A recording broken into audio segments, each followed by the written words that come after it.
ចាមានមតិមួយចំនួនបានលើកឡើងថាកូនខ្មែរសម័យឥឡូវហ្នឹងចេះភាសាអង់គ្លេសច្រើនជាងភាសាខ្មែរអឺជាពិសេសកូនខ្មែរដែលរស់នៅទីក្រុងភ្នំពេញឬទៅនៅក្នុងទីរួមខេត្តជាកន្លែងដែលសេដ្ឋកិច្ចរីកចម្រើនខ្លាំងនិងទីប្រជុំជនពួកគាត់ចេះភាសាអង់គ្លេសប្រកែកជាងភាសាខ្មែរហើយគាត់ហាក់ដូចជាអត់ចង់រៀនភាសាខ្មែរហើយដោយឡែកក៏មើលឃើញដែរយុវជនមួយចំនួនពេលដែលគាត់ធំឡើងនៅទីក្រុងភ្នំពេញគាត់ប្រើភាសាអង់គ្លេសច្រើនជាងខ្មែរហើយពេលខ្លះគាត់និយាយលាយភាសាអង់គ្លេសនិងខ្មែរលាយគ្នាអីតែម្ដងចាអញ្ចឹងឆ្លើយតបនឹងចម្ងល់ហ្នឹងក៏ក្នុងនាមជាអ្នកធ្វើការក្នុងវិស័យអប់រំមួយខ្ញុំតែងតែឮមតិយោបល់ពីអ្នកគ្រូលោកគ្រូអ្នកគ្រូតែងតែនិយាយថាកូនក្មេងអត់ចង់រៀនខ្មែរទេដោយសារខ្មែរពិបាកចាពិតណាស់ភាសាខ្មែរយើងបើប្រៀបធៀបជាមួយនឹងភាសាអង់គ្លេសគឺពិតជាពិបាករៀនមែនដូចជាពាក្យនៅទីនេះដែលខ្ញុំបានលើកឡើងដកស្រង់ចេញពីបទពិសោធន៍ដែលខ្ញុំបាន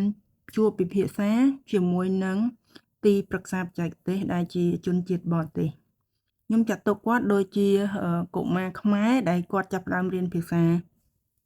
ខ្មែរចាមានន័យថាគាត់អត់ទាន់ចេះភាសាខ្មែរទេចាអញ្ចឹងគាត់ក៏បាននិយាយថាភាសាខ្មែរពិបាករៀនមែនបើប្រៀបជាមួយនឹងភាសាអង់គ្លេសជាក់ស្ដែងគាត់និយាយថាការសរសេរចាគឺខ្ញុំលើកឧទាហរណ៍មួយដូចជាពាក្យ dog នេះដើម្បីងាយស្រួលប្រៀបធៀបជាមួយនឹងពាក្យខ្មែរយើងដែរគឺភាសាអង់គ្លេសគេសរសេរពីឆ្វេងទៅស្ដាំហើយនៅក្នុងជួរតែមួយទេចាដោយផ្សំដោយព្យញ្ជនៈហ្នឹងអក្សរD ហ្នឹងជាព្យញ្ជនៈហើយ O ហ្នឹងពេលខ្លះជាព្យញ្ជនៈហើយពេលខ្លះជាស្រៈប៉ុន្តែនៅទីនេះ O ជាស្រៈហើយនឹង G ចាហើយមានលំដាប់លំដោយ1 2 3ប៉ុន្តែបើយើងប្រៀបធៀបជាមួយនឹងភាសាខ្មែរយើងវិញយើងមានការសរសេរហ្នឹង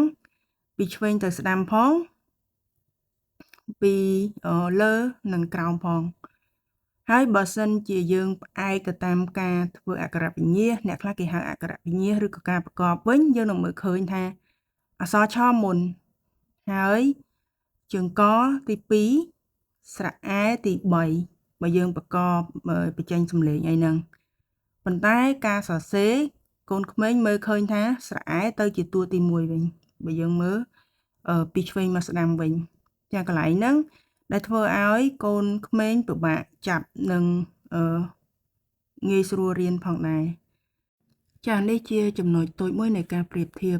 តាមរយៈការសរសេរហើយនិងការអានពាក្យរបស់ភាសាអង់គ្លេសហើយនិងភាសាខ្មែរនៅមានចំណុចមួយទៀតចា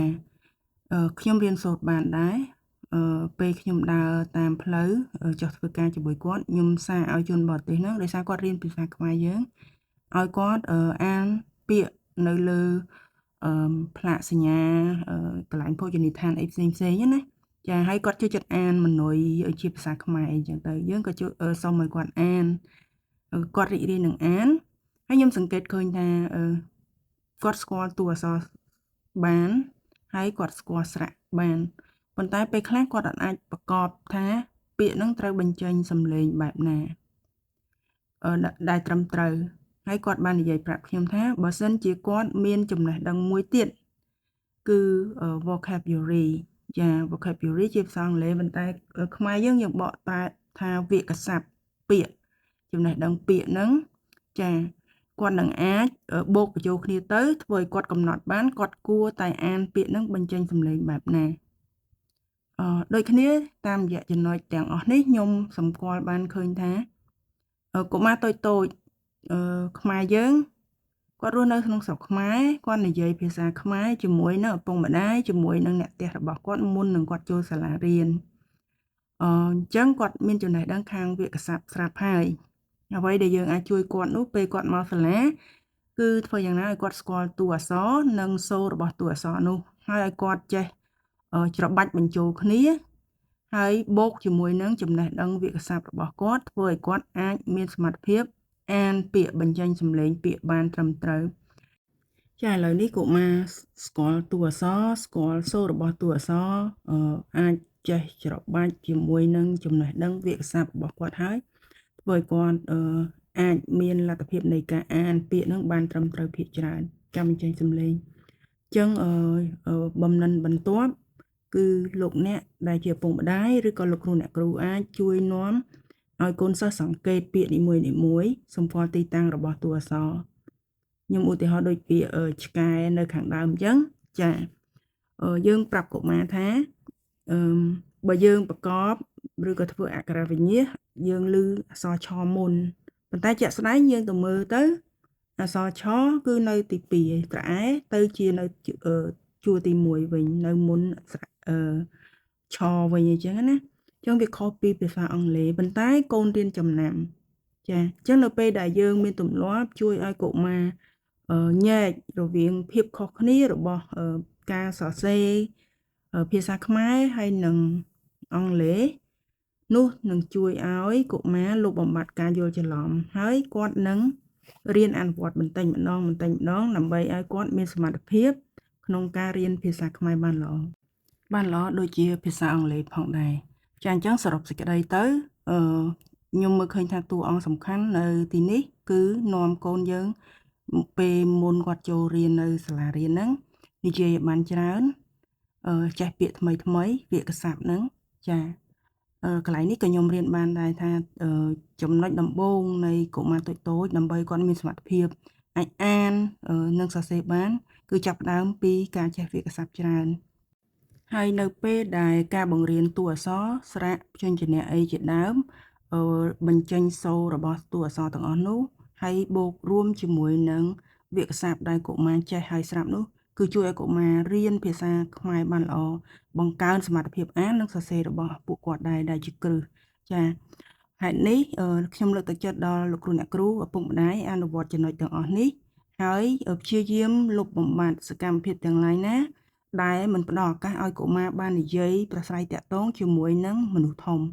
ព្រោះបើសិនជាគាត់មើលតែទូរស័ព្ទគាត់អត់បាននិយាយទេគឺឱកាសនៃការចេះពាក្យវាក្យសព្ទច្រើននឹងត្រូវបានបាត់បង់ហើយ